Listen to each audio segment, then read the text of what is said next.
How's it going, people? All right.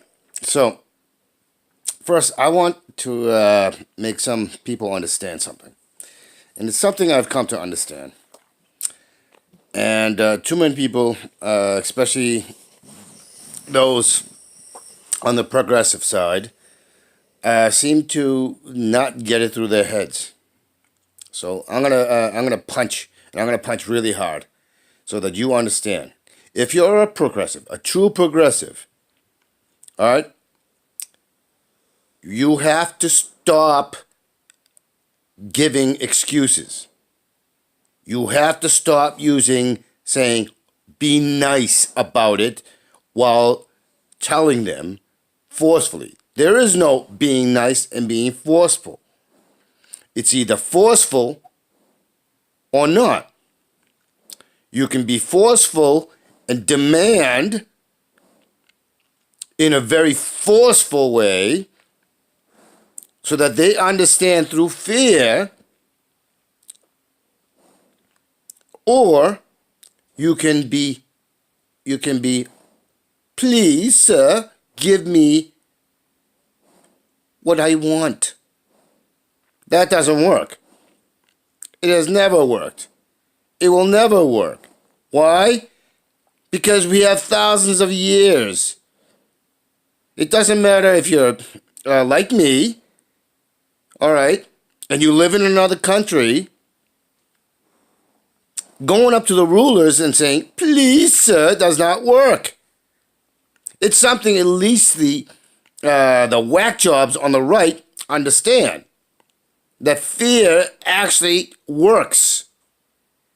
History will teach you, if you know anything about history, if you even just think about what you've experienced in your own lives, that being please, sir, and begging does not fucking work. Now, I watch Kyle Klinsky, and I watch Mike Figueredo. And you know, there's a big difference between Mike Figueredo and Kyle Klinsky. Mike and Kyle talk the same stuff and do analysis on the same topics, and they come to the same conclusions. However, there's a big difference. Mike Figueredo of the Humanist Report does not use the please, sir, whereas Kyle Klinsky uses the please, sir. I beg you, sir. That doesn't work. It won't work. You can't talk the talk of being tough and then say, oh, and be an apologist. Because that's what Kyle does. And this is about, this is just his recent video on Pago and Nancy Polosie. The please, sir, doesn't work.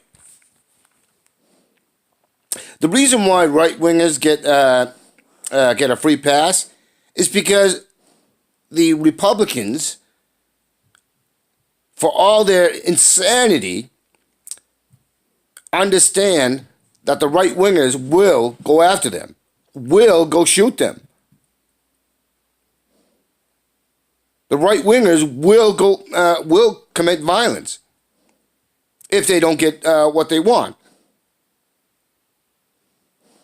And that is the big difference between us and them.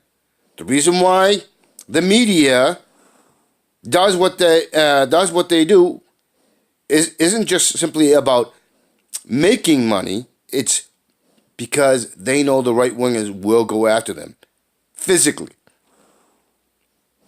We need that level of intimidation and fear factor. We need to make them understand, because we are the plural majority. What that means is we have a double the numbers. Conservatives are willing to threaten. Why? Because they know that fear works. They may have insane ideas. They may stick with insane and same themes, but they do understand, along with the right wingers, that violence and fear gets results. So be violent in your actions.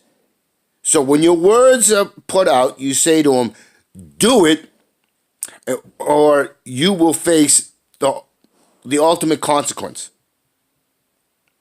Get it through. You do it once, you do it twice, you don't give him a third time. All right?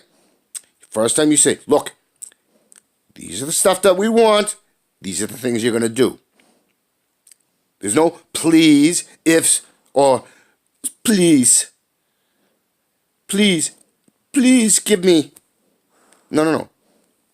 That's what the right wingers understand. That's what the conservatives understand. That you do not do that.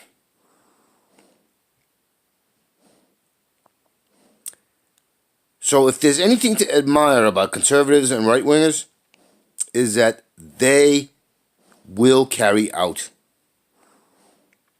The vast majority probably of them won't.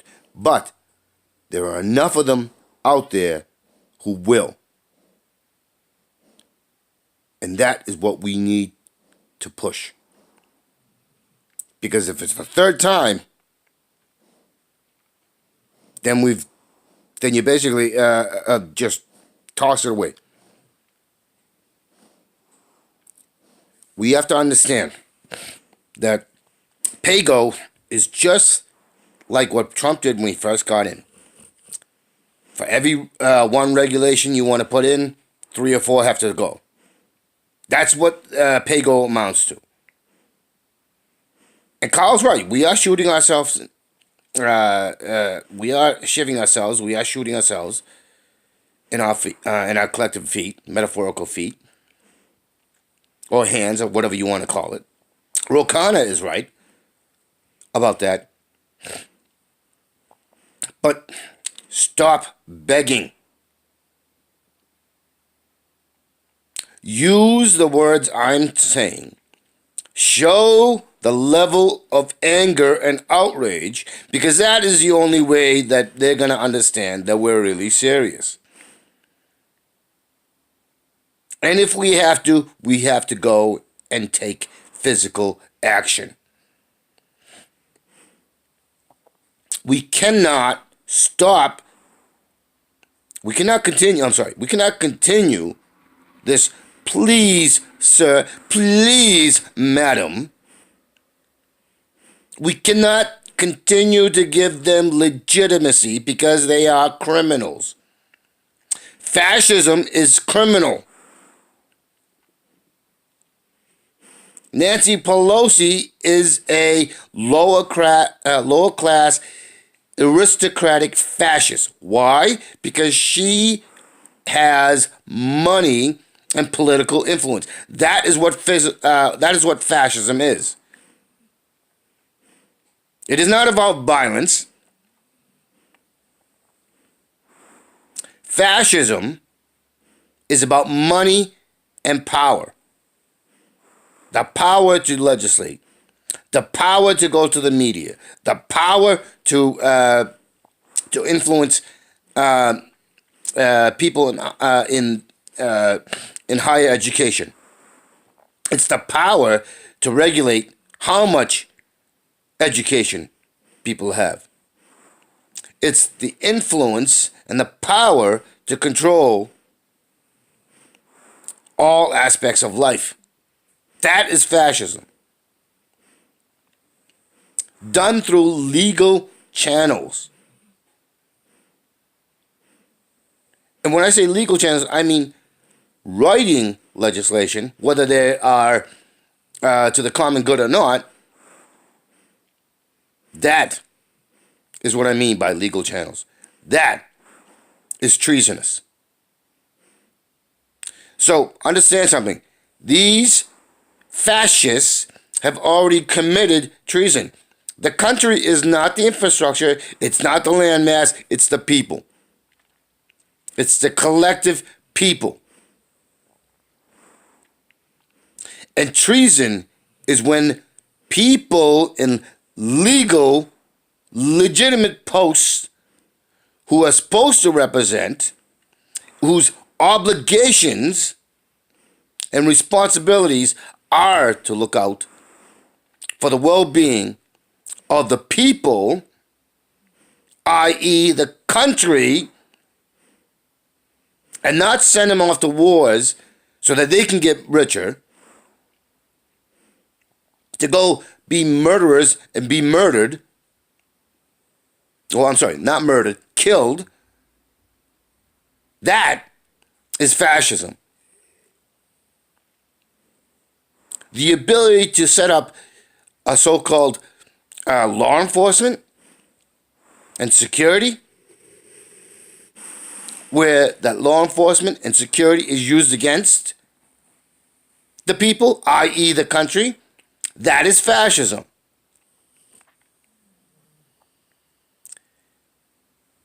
If we want change, we have to understand something that the right wing and the conservatives fundamentally understand. They may be wrong about a lot of stuff, and they may be a bit disgusting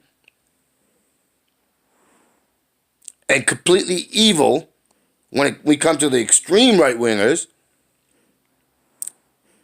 but they understand that one fundamental thing. So let's pound it into the progressive heads that that's the way we have to be. If not, then we are nothing more than sheep. We are nothing more than herd beasts, and we are nothing more than utter fucking cowards. And we are nothing more than complacent, apathetic, self-destructive fools. We are the morons. We are the fools. And that's what we are. If we do not take a stance, a forceful, unequivocal stance, that is what we need to do.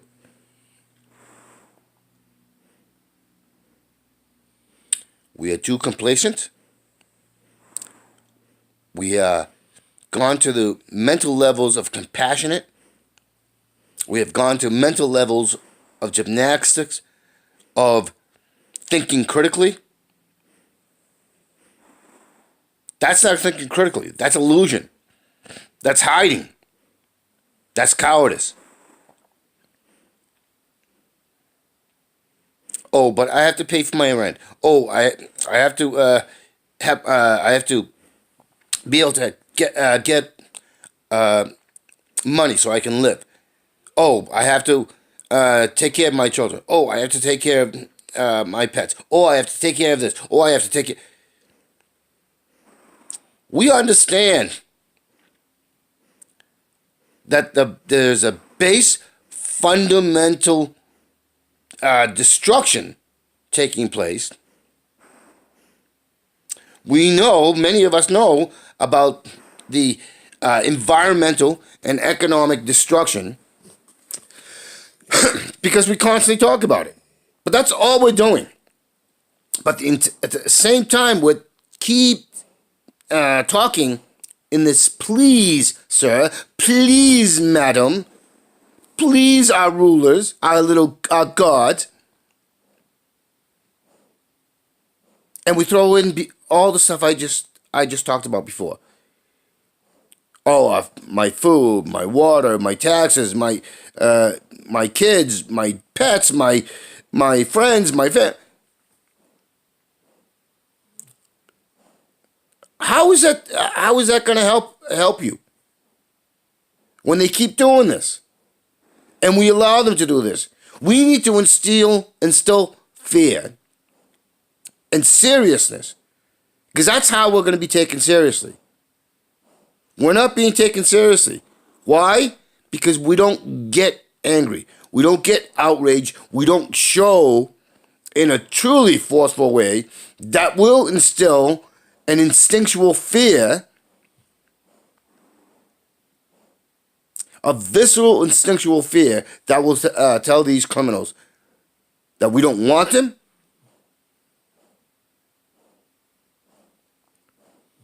that we don't need them, and that we want them the fuck out. And that is how we need to term it. And that is how we need to face it.